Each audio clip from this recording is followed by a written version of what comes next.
البدع والأهواء، أهل البدع العقائدية وأهل البدع السياسية. نقول بيننا وبينكم السلف، بيننا وبينكم الكتب، كان فيقول البدع بيننا وبينكم. Bismillahirrahmanirrahim.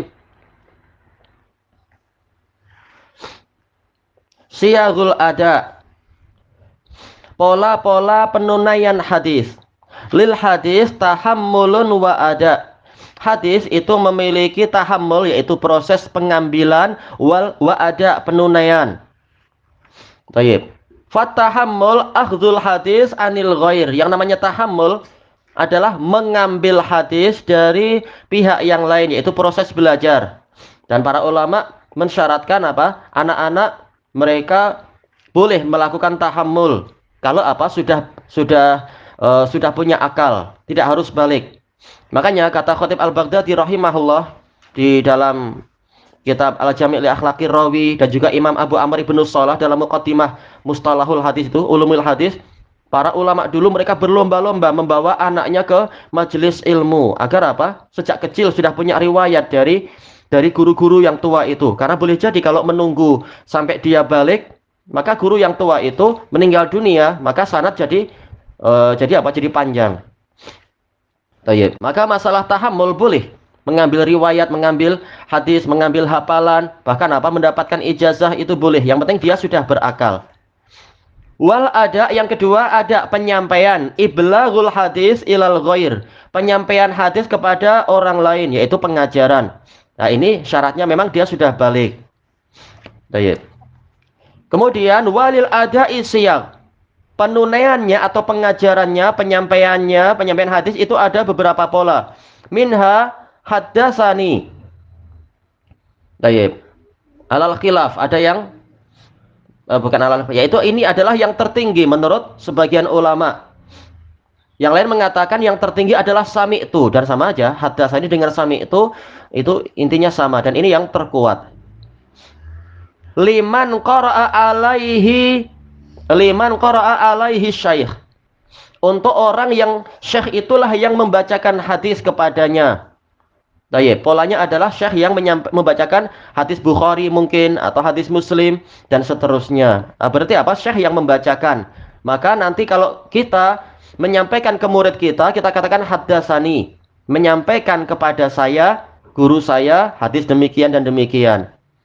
Yang kedua, akhbaroni, mengabarkan kepada saya. Baik.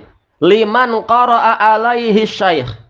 Memang ini yang pertama masih sama, yaitu untuk orang yang mana syekh yang membacakan hadis. Secara umum di daras-daras itu syekh yang membacakan, tapi apa? Au qara'a huwa ala syaikh, atau dialah yang membaca kepada syekh. Memang akhbaroni ini lebih lapang.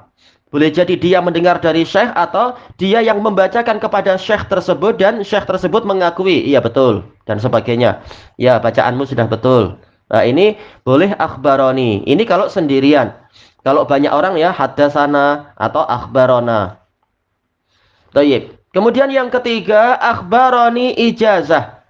Menghabarkan kepada saya dengan pola ijazah. Au ajazali, atau memberikan ijazah kepada saya. Ijazah artinya adalah pembolehan. Liman rawa bil ijazah dunal qiraah, untuk orang yang meriwayatkan hadis kepada muridnya. Dari siapa? Dari guru yang di atas, tapi dengan pola ijazah, yaitu guru saya mengizinkan saya menyampaikan hadis ini kepadamu. Hadis ini bagian dari hadis guru saya. Tapi apa? Tanpa membaca. Karena kalau dengan membaca, maka kembalinya ke yang pertama atau kedua lagi. Baik. Dan yang terbagus kata sebagian ulama adalah gabungan. Memang apa? Memang guru itu membacakan kepada dia, dan setelah itu gurunya memberikan ijazah. Dan ini dipraktekkan oleh Abu Hurairah radhiyallahu anhu dengan sebagian muridnya. Abu Hurairah menyampaikan hadis, muridnya menulis, lalu apa? Si murid ini bertanya pada Abu Hurairah, atujizuni an arwiya hadal hadisa angka? Apakah Anda memberikan ijazah pada saya untuk meriwayatkan hadis ini dari Anda? Lalu Abu Hurairah mengatakan, na'am, iya. Baik. Jadi apa? Memang dia belajar ke Abu Hurairah dan dia diakui dan diizinkan meriwayatkan. Karena biasanya kalau muridnya murid yang degil atau muridnya murid durhaka, tidak diizinkan untuk mengajarkan lalu mengklaim, inilah yang saya dengar dari guru saya. Jangan-jangan apa ditambah, dikurang atau dipesongkan dan lain-lain. Baik. Kemudian wal ijazah. Baik, ijazah itu apa? Idnuhu litilmid. Izin dari seorang guru kepada muridnya an yarwiya anhu ma rawah, untuk murid itu meriwayatkan dari guru tersebut apa yang dia riwayatkan. Wa illam yakun bitariqil qiraah, walaupun tidak dengan pola pembacaan. Ketika guru itu percaya murid ini layak untuk diamanahi, layak untuk dipercaya dan dia pandai, walaupun dia tidak membacakan hadis ke saya percaya sama dia dari qarinah yang ada atau dari informasi guru yang lain dan seterusnya. Atau walaupun dia hanya mendengar dari saya hadis Bukhari, tapi saya yakin kalau Bukhari dia mampu, maka Muslim pun dia mampu, atau Tirmidzi pun dia mampu, tak masalah. Baik. Kembalinya kepada apa? Penilaian guru terhadap muridnya. Yang keempat, pola penunaian yang keempat al-an'anah, yaitu apa? Mengatakan dari dan dari. Wahia riwayatul hadis bilafdhi an. Seperti ucapan apa itu Baikuni, mu'an-anun kan an Sa'idin an Karam. Hadis mu'an-an adalah seperti ucapan seorang rawi, ini dari Sa'id, ini dari Karam. Baik, sekedar dari. Kalau ditanya Anda dengar tidak? Nah, itu lain pembahasannya. Baik. Intinya mu'an-an adalah sekitar mengatakan dari, belum tentu dia dengar. Wa hukmuha al-ittisal illa min ma'rufin bitadlis. Hukum an-anah itu adalah bersambung, kecuali kalau itu riwayat dari yaitu dilakukan dari orang yang, atau dilakukan oleh orang yang dikenal dia suka melakukan tadlis. Maka apa? Hukumnya adalah apa itu? Falayuh kamu fiha bilittisal, maka tidak dihukumi muttasil. Illa an yusarriha bitahdits, kecuali kalau dia terang-terangan mengatakan hadasana. Ini hukum secara apa? Singkatnya.